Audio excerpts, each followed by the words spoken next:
Hello, ladies and gentlemen, and welcome to a Friday evening episode of Ted's Brew Cellar with me, your most gracious host, Ted. Now, the reason why I'm probably looking a bit shiny is because I did just come in from a run, 30-minute run, and before that I cycled home from the offices where I work, so yeah, that's the reason why I look like a nice, shiny boiled egg. So, I thought today would just go a bit simple, considering I'm feeling a little bit pooped from all the exercise I've done today, and we go for something a bit more, not necessarily mainstream, but still quite contemporary. So, I think we'll go for a nice old-fashioned Sussex Best Bitter. This is by the 360 Degrees Brewing Company. This is their Bluebell Sussex Best Bitter. Sussex are known for having, I think, quite good ciders, but I think their bitters are pretty good as well. Harvey's Best Bitter, obviously, as well, is something that I've spoken before about how much I love. And this one is a malty and hoppy 4.3% ABV bitter that's brewed in Sussex. And it says on the back, "We craft the finest beers, bold, pure and juicy, endlessly drinkable, occasionally challenging, all made with passion and precision. Brewed in Sussex, England, with a 360-degree view." Ingredients include water, barley, hops and yeast. Our Sussex Best Bitter is bittersweet, fruity, round and beautifully thirst-quenching. It is crafted from only the best English malt to deliver a beautifully modern take on this most English of beers. And to be fair, bitter is a pretty English kind of beer anyway, so yeah, it's I'm looking forward to it. I gotta say, I quite like the design of the can. The colours and the sort of iconography look quite nicely, but there's some writing on the back that blends a bit too much into sort of the artwork. So I think a bit of work on the font work and sort of a bit more striking design would be better, but still, it's a nice looking can nonetheless, so that's a 7 out of 10 for that. But let's give it a sniff and see what our first impressions are like. That isn't what I expected to happen. Hang on. Dear me. Oh dear me. Well. Spilled a little bit bitter on my phone, but it's not too much, and still in a decent enough condition. Oh boy. Yeah, I'm definitely putting that t-shirt in the wash tomorrow. Good God. Yeah, no. Wow, that's very hoppy bitter. Bitters, in my experience, haven't usually been this hoppy or vibrant. This one looks really sort of jazzy. I mean, from the little bit that spilled out onto the top of the can, I can see it's got quite a golden hue, so it looks, strangely enough, more like a gold beer rather than a bitter, but I don't know. I have seen light bitters before, so that's not entirely unknown of. So let's give it a quick sniff, though, to see what our first impressions are like.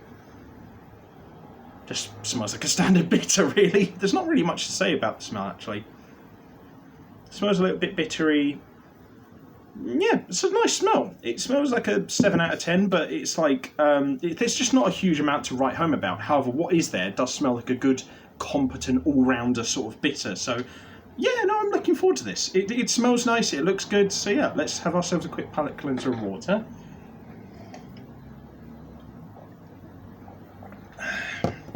And then on to the most important part of the video. So to everyone watching at home, I hope you have a fantastic weekend. Bottoms up.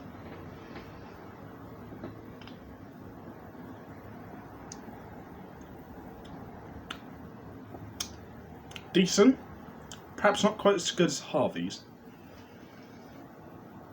What did I give Harvey's? I think I gave the draft version of Harvey's Best Bitter a 10 out of 10. The bottled one I think was a 9, and then the can one was a 7.5. So I think if it can at least be on par with the can version of Harvey's Best Bitter, then I'd probably consider this a success. I definitely think it's better than the can version of Harvey's Best Bitter. Probably not quite as much as the bottled or draft version, though. But then it's quite rare that can versions of drinks are better than the bottled or draft versions. I think the weakest part of this is the texture. It sort of really muddles up the flavour, and it's a bit too fizzy for a bitter in my experience. I've had fizzy bitters before that are good, but I feel like the texture is probably the weakest part of this, particularly in the finish, because it really muddles up the flavour quite a lot. That being said, the taste that is there is good.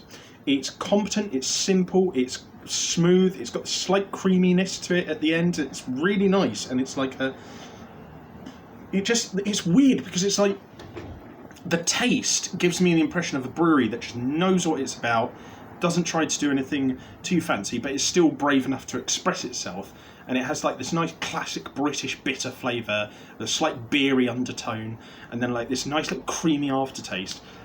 And then that's combined with this texture that's weird, kind of a bit all over the place, and it really muddles up the flavour towards the end. Now granted, it's not a bad texture completely, but I think that's the main weakness of the beer. I think, as it is, it's still a good bitter. Like, it's still good, like, I'm going to say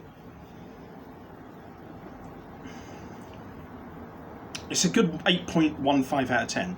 It could potentially be an 8.5 or possibly even higher had it a slightly smoother texture and a slightly more refined undertone, but generally speaking, I think this is a good bitter, and it's definitely worth trying if you're getting into bitters for the first time, I suppose. But it could be a bit better, but it's still damn good. So, you know what? Fair play to you, 360 Degree Brewing Company. This is a damn good beer. So, yeah, well done. But anyway, if you guys like this video, leave a like, share, and subscribe. If you have any suggestions for future episodes of Ted's Booze Cellar, let me know in the comments section down below. And if you have any desire to check out anything else I do online, I'll leave the links to all my social medias and other YouTube channels in the video description down below as well. So, have a fun weekend. Enjoy the football. Stay safe, don't do anything I wouldn't do, wash your hands, take a mask with you to the shops, drink responsibly, know your limits, and I'll see you guys at the bar next time on Ted's Booze Cellar. Bye-bye for now.